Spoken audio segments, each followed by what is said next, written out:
Bismillahirrahmanirrahim. Sesi Q&A. Question and answer. Soal dengan jawab. Soalan yang pertama, minta Ustaz terangkan tentang hakikat Muhammadiyah. Apakah maksud hakikat Muhammadiyah? Hakikatul Muhammadiyah iaitu hakikat Nabi Muhammad itu, perbahasa dia menurut ilmu tauhid dan perbahasanya banyak dibahas di dalam kitab-kitab tasawuf dan kitab-kitab sufi. Banyaklah maksud hakikatul Muhammadiyah. Adanya maksud hakikatul Muhammadiyahnya itu masuk kepada Nur Muhammadiyah ada. Ada maksud hakikatul Muhammadiyah itu martabat kejadian makhluk. Ada satu peringkat dipanggil hakikatul Muhammadiyah, kedudukan makhluk sebelum daripada terjadi macam lagu ni, berjisim. Dipanggil alam insan. Sebelum daripada alam insan, alam misa. Sebelum alam misa, alam ruh. Sebelum alam ruh dipanggil dah hakikatul wahdah, wahidiyah, ahdiyah. Nah, itu martabat kedudukan manusia.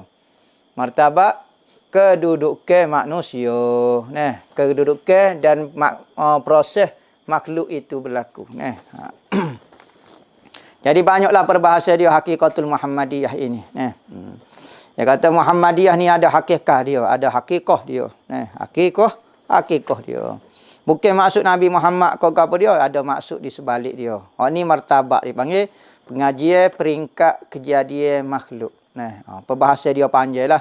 Jadi kalau soal jawab ringkas lagu ni ana cara jawab perlu belajar. Ada banyak kitab perbahasa mengenai hakikatul Muhammadiyah. Mohon ijazah Ustaz beramal bismillah 78 Ana ijazah ke amalan baca bismillah 78 kali. 786 kali. Bismillahirrahmanirrahim 786 kali. Saya beli kitab Musalli kemudian belajar melalui YouTube. Boleh, bukunya boleh. Boleh kodok berselawat ketika khatib membaca khutbah? Tidak boleh hukum dia. Ketika baca khutbah, wajib bagi orang yang hadir makmum mendengar khatib baca khutbah. Maka kalau kita duduk selawat menyebabkan kita tidak dengar khatib membaca khutbah. Dengar baca khutbah ni wajib hukum dia. Bagi orang yang dalam 40 orang lelaki mesti wajib mendengar khutbah tu. Lebih daripada tu sunat sahaja. Jadi orang kalau dalam 40 maka wajib dengar khutbah, hari dia berselawat buat apa saja yang menyebabkan dia tidak dengar baca khutbah. Ikutlah buat apa-apa pun. Apa hukum mempercayai petua orang tua-tua? Tak mempercayai, hukum dia tidak berdosa. Tetapi macam saya tak percaya kepada awak, apa hukum dia? Harus. Kalau kadang-kadang ada manusia ni, kata-kata dia nak suruh orang percaya. Orang percaya kata-kata dia. Nak dengar, apa awak PhD? Saya wajib percaya tak PhD? Tak wajib pun.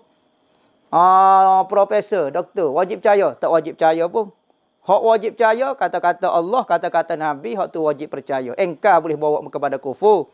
Mana kata-kata selain daripada Allah, Nabi Muhammad. Orang tua ke, orang muda ke, orang belajar ke, pensyarah ke, siapa dia ke, pakar hadis ke, kita tak percaya, maka tidak jadi masalah apa. Tak jadi masalah apa. Tetapi, perangai orang lain ni, kata-kata dia nak suruh orang percaya, kata-kata orang lain jangan percaya. Hak ni, dia panggil, tak adil lah. Fahami lagu ni tidak adil. Nak suruh orang percaya ke dia tak percaya kepada orang. Jadi petua orang tua ni, dia pengalaman dia hidup. Orang ni apabila hidup lama, maka Allah Ta'ala dia banyak ilmu yang orang-orang muda tak tahu. Misal contohnya. Kalau kita gula masing misalnya. Sudah nak bergarai, nak buat lagu mana tak tahu. Gula. Kalau nak bubuh air, takut jadi cair pula. Katanya orang tua, ambilnya, bubuh dalam kain, rendam dalam gula tu. Maka gula masing saat ni hilang. Petua tu tahu mana? Quran hadis tak ada. Tetapi petua. Banyak ilmu-ilmu petua. Yakni pengalaman-pengalaman orang-orang tua kita dalam hidup dia. Maka pengalaman itu perlu kita belajar. Jangan sengkau. Apabila kita ngaji agama sikit, apabila jadi ustaz, tahu belaka petua ni salah, petua ni apa dia. Hak ni orang kaya dengan ilmu dia, orang yang tak terima ilmu orang, rasa ego dengan ilmu sendiri. Jadi petua-petua tidak ada masalah, belajarlah. Rugilah kalau tak belajar ilmu lagu tu. Nah, jangan rasa kita pandai semua ilmu.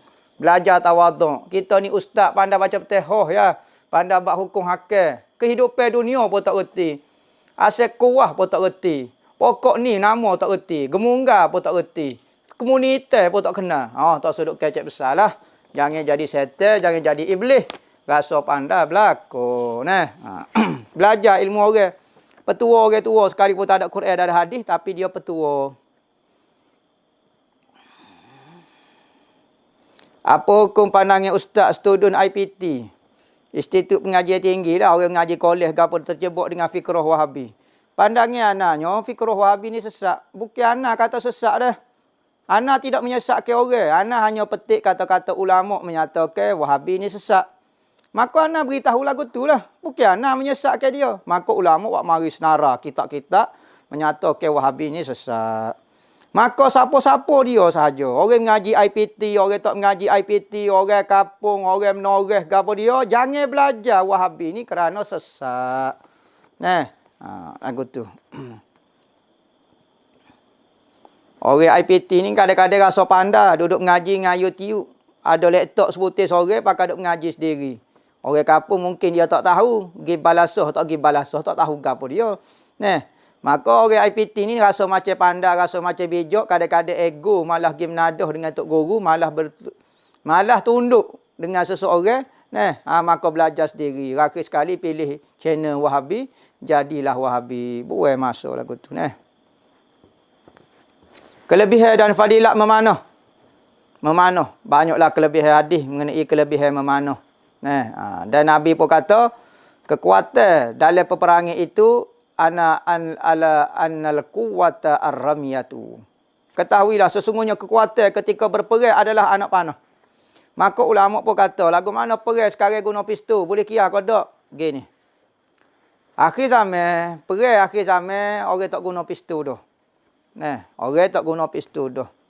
Maka ada ulama kata peperangan kita akan kembali kepada menggunakan pedang, menggunakan kuda, menggunakan anak panah, menggunakan benda-benda hak zaman Nabi juga.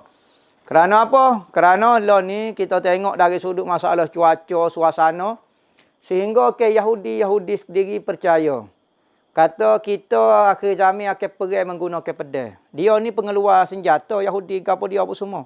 Tetapi dia masih mengeluarkan pedang kerana kitab-kitab agama dia, Talmud kau apa dia ajar kata kita perang guna pedang akhir sekali. Kita orang Islam lagu tu juga kita perang pakai pedang. Nampak? Lagu tu lah. Kelebihan memanah ni banyak kelebihan. Hamba pun tak ingat dia, tapi ada kelebihan. Bahkan Nabi marah kalau orang belajar manah pandai tiba-tiba dia tinggal manah sehingga dia lupa belajar kehebatan memanah, tak erti manah. Maka Nabi kata bukan daripada kami orang yang pandai memanah. Tiba-tiba dia tinggalkan memanah sehingga lupa. Sehingga tak pandai semula. Seperti kelebihan orang hafal Quran, tiba-tiba lupa. Nabi marah juga. Nah. Apa hukum berambut panjang, ikat rambut, buat tocel untuk nyemak? Apa hukum dia? Kalulah rambut panjang itu menyamai dengan perempuan, maka hukum dia haram kerana menyamai dengan perempuan. Tetapi kalau kawasan tu orang rambut panjang belakang, orang jatuh, maka tak ada masalah apa. Tidak jadi gapo dia. Kalau dia nak nyemak pun ikut dia lah. Nyemak rambut panjang tidak kau dosa. Cuma bagi setengah-setengah tempat orang mengaji agama contohnya tak sesuai berambut panjang. Kerana apa? Dosa, tak makruh. Kerana tak sesuai dengan pakaian dia ahli agama. Maka kalau berambut panjang ada ulama kata tidak molek. Setengah-setengah tempat. Kalau tempat kita contohnya, kalau tempat kita khususnya di Nusantara Malaysia kita, lagu mana rambut panjang ni benda tradisi. Bahkan rambut panjang menunjukkan kelelakian tempat kita. Zaman dulu. Zaman sekarang rambut panjang tak jadi dah, rambut pendek pula jadi nampak kemah sesuai. Contohnya tempat kita kalau orang pondok kepala botak, maka kena kalau ngaji pondok kena kepala botak. Rambut panjang dosa, tak dosa. Cuma lari daripada style panggil maruah orang belajar agama. Tapi sekarang kadang-kadang nampak macam tak ada identiti khas bagi ngaji agama kadang-kadang. Jadi nyemak kau suka-suka pakai rambut panjang lagu ni hukum dia harum. Kalau tak boleh pun peringkat makruh saja haram tu duduklah. Lainlah kalau rambut panjang tu macam orang tina betul. Siap shampoo lah mengepeng. Oh, famolih lah gapo dia. Ha tu tak boleh lah. Haram. Amalan supaya kita terus istiqamah bertaubat membaiki diri. Tak lain tidak bukan hadir majlis-majlis ilmu, majlis-majlis nasihat daripada tutuk guru, orang-orang alim, orang-orang ikhlas supaya kita jadi baik. Dengar semacam sama ada dengan di YouTube ke, hadir dalam majlis molek lagi supaya hadir keberkatan kena di tubuh kita, maka menjadi kekuatan kita untuk istiqamah dalam agama untuk kekal ke bertaubat baiki diri kita. Nah. Ustaz dah berkahwin lama dah hamba menikahnya 11 tahun dah hamba menikahnya sudah berkahwin alhamdulillah ada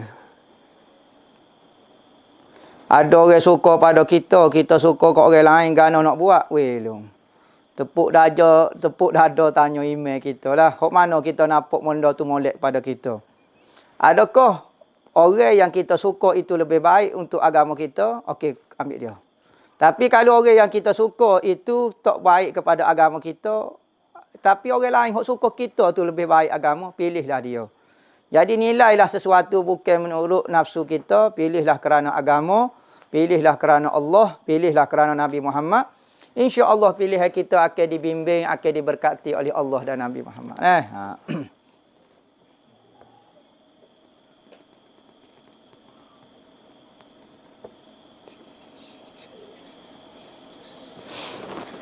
Rokok ni betul-betul sempurna lagu mana? Paling kurang rokok ni tapak tangan kita kena di lutut kita. Sekalipun tubuh kita masih lagi tidaklah terlalu bongkok sangat, masih condong lagi ni, maka hukum dia sah dah, tak syarat rapat. Kalau hak gini betul gini, hak ni dapat pahala sempurna. Tapi untuk semata-mata mengesah ke, tak apa. Tak syarat letak. Tak syarat tapak tangan letak di lutut. Tak letak pun hukum dia sah, tak ada masalah.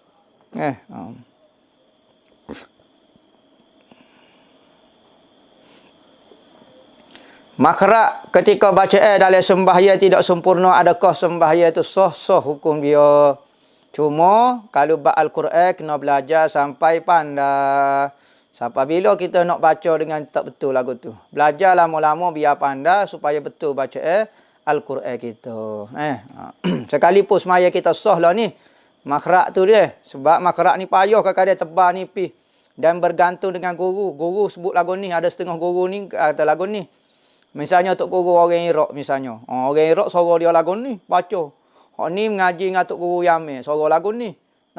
Ni Tok Guru Mesir, lagu ni suara dia. Tok Guru Mekah, lagu ni suara dia. Jadi ada banyak perbezaan juga. Hak penting kita belajar dan guru kita kata boleh dah tu. Okey dah tu lah.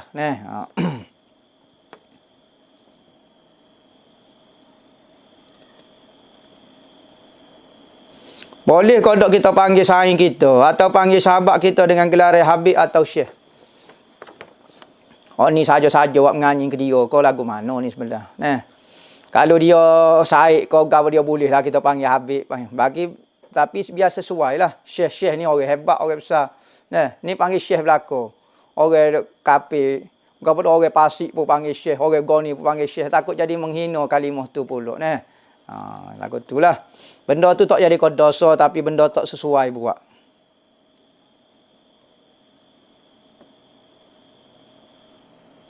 Makbul kau doa yang seorang yang bertobat tetapi hatinya masih ingin mengulangi dosa yang sama. Masalah doa makbul ni bab lain pula. Masalah dosa ni dosa lain pula. Tobatlah. Tobat dengan Allah Ta'ala. Biarlah kita mati dalam keadaan tobat. Jangan kita putus asa daripada bertobat. Wak jahat setahu mana sentiasa bertobat. Mudah-mudahan Tuhan tak tutup usia kita dengan maksiat dengan taubat. Mudah-mudahan Tuhan tutup usia kita dengan taubat. Apakah pakaian kita kena tepat najis hukmi? Najis hukmi ni. Najis hukmi tidak berpindah. Misalnya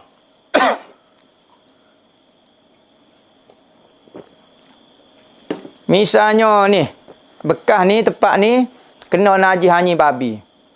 Ambo pun basuh. Basuh tak ingat guna, nak guna seluk. Guna basuh biasa. Maka najis tu tetap dihukum ke ada lagi. Maka goni ni tak boleh buat guna dalam semaya. Tak boleh buat dalam semaya. Maka anak pun jalan-jalan ambo pergi apa setuh tempat lagu ni. Jakit kau dok di sini, ni najis hukmi sini najis. Najis hukmi tidak berpindah. Dah kita basuh dah cuci je tidak berpindah. Cuma benda hok kita basuh tak cukup syarat ni tak boleh digunakan untuk sembahyang. Berpindah, berjakit kepada orang tidak dah.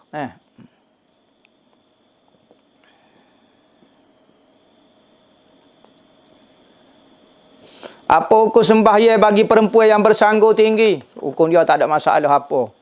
Lepas tu ada hadis Nabi kata sanggu tinggi itu tak boleh. Hak tu kalau keluar rumah.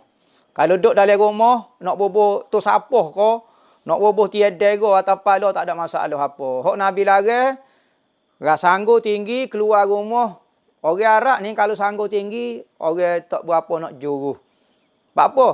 Kuat bersolat, kuat gapo. Maka satu pemandangan tak comel bagi orang panggil hishmah. Tak ada maruah. Kalau rambut dia tu panjang lagu tu, maka menunjukkan perempuan jalan kau gitu. Maka Nabi marah kepada orang yang bersanggu tinggi. Bersanggu tinggi tu maksud dia. Kalau duduk rumah ikut dia lah nak sanggu pakai pah pun tak ada masalah apa. Nah. Apa hukum guna inai kering? Inai kering lagu mana tak tahu, hamba tak reti.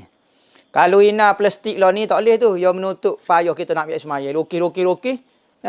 Kita nak ambil semaya dia jenis tepek. Kita boleh soyok lagu tu. Soyok tu ambil sekeping-sekeping. Maka tu tak boleh tu. Dia tepek menyebabkan tak kata ambil semaya.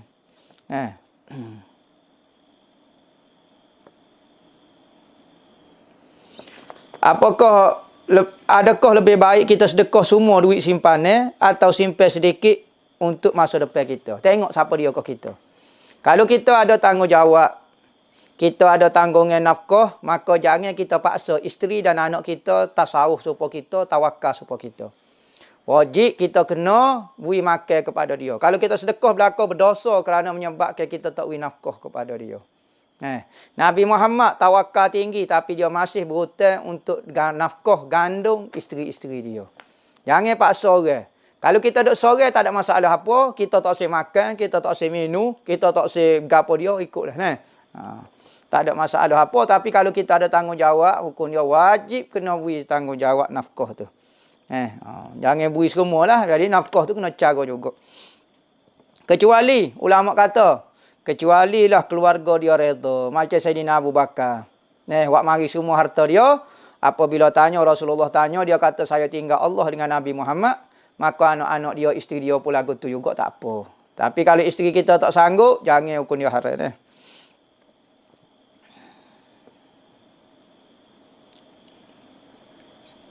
Apa hukum memfitnah orang kafir? Apa nak fitnah orang kafir pula?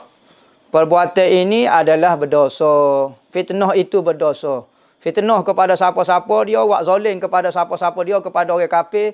Kita fitnah dia supaya dia malu, supaya orang halau dia ke apa dia, maka hukum dia berdosa. Bahkan Nabi pun ancam. Nabi sebut dah, doa orang yang kena zalim itu makbul. Sekalipun yang di doa yang kena zalim saat ni, hak berdoa saat ni adalah orang kafir. Orang kafir berdoa minta dengan Allah Taala, minta dengan siapa-siapa dia.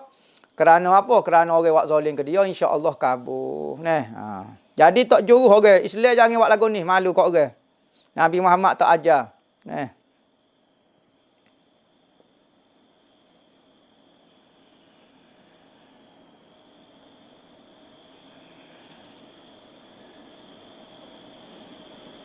Apa hukum menyebar ilmu ulama, waliullah, tapi hanya belajar dari sosial media dan tidak bertemu?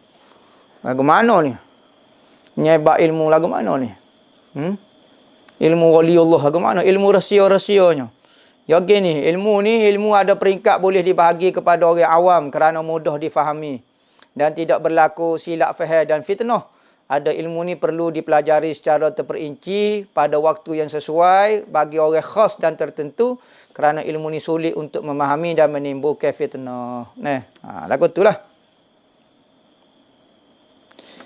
Minta tajuk maksud berlaku adil dalam poligami. Gini, berlaku adil dalam poligami, kita buat apa yang diperlukan oleh isteri kita. Isteri kita ada 10 orang anak. Berapa dia perlu bulan-bulan dengan kehidupan dia bersama 10 orang anak. Isteri yang kedua, seorang anak. Berapa dia perlu untuk seorang anak. Bukanlah maksud berlaku adil ni kena sama berlaku. pakaian kena sama kau apa dia. Hak penting belanja, makan pakaian, minum tu kena berlaku adil. Perasaan tak apa. Hak ni lebih saya kat ni. Tak apa. Tak ada masalah apa dah. Pandangan ustaz orang yang berilmu agama tapi menyembunyikan kebenaran. Tak sesuai lah orang ada ilmu agama. Sepatutnya dia amanah dengan ilmu. Dengan kelebihan ilmu yang Allah Ta'ala beri kepada dia. Patut dia bersyukur. Terima kasih kerana Allah Ta'ala jadikan dia bukan orang bodoh. Jadikan dia orang yang memahami ilmu agama. Sepatutnya dia amanah dengan pemberian Allah Ta'ala seperti seorang hafiz. Orang Quran kepada dia patut dia amanah. Patut dia berbangga. Patut terima kasih pada Allah. Patut dia menyatakan kebenaran. Menyembunyikan kebenaran. Bukan kata ahli agama. Orang jahil pun menyembunyikan kebenaran itu berdosa. Benda hak kebenaran tiba-tiba dia sembunyikan. Maka dia tanggunglah. Nabi pun sebut, tuk qadi ini ada 3 jenis. 2 qadi. Pertama, seorang tuk qadi keluar fatwa dengan tak ada ilmu. Hak ni maksud dengan aku.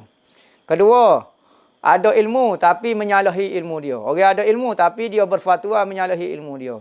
Hak ni pun maksud dengan aku. Ketiga, tok qadi ada ilmu dan berfatwa menurut ilmu dia, maka hak ni seorang tok qadi ni masuk syurga. Berarti 2/3 hakim dan qadi ni masuk dengan aku. Jadi kita minta dengan Allah Taala supaya Allah Taala jangan uji kita ahli-ahli ilmu. Supaya diberi ujian. Jadi supaya Allah Taala berlemah lembut. Sebab itulah ahli agama ni jangan duduk dengan orang-orang kuat, orang-orang besar dengan pemimpin. Kita bimbang ke agama yang Allah Ta'ala beri kepada dia, dia tidak kuat. Tapi kalau dengan agama dia, dengan kuasa yang Allah Ta'ala beri kepada dia, dia guna untuk kebenaran, untuk kebaikan, nescaya pahala sangat banyak bagi dia. Wallahu a'lam.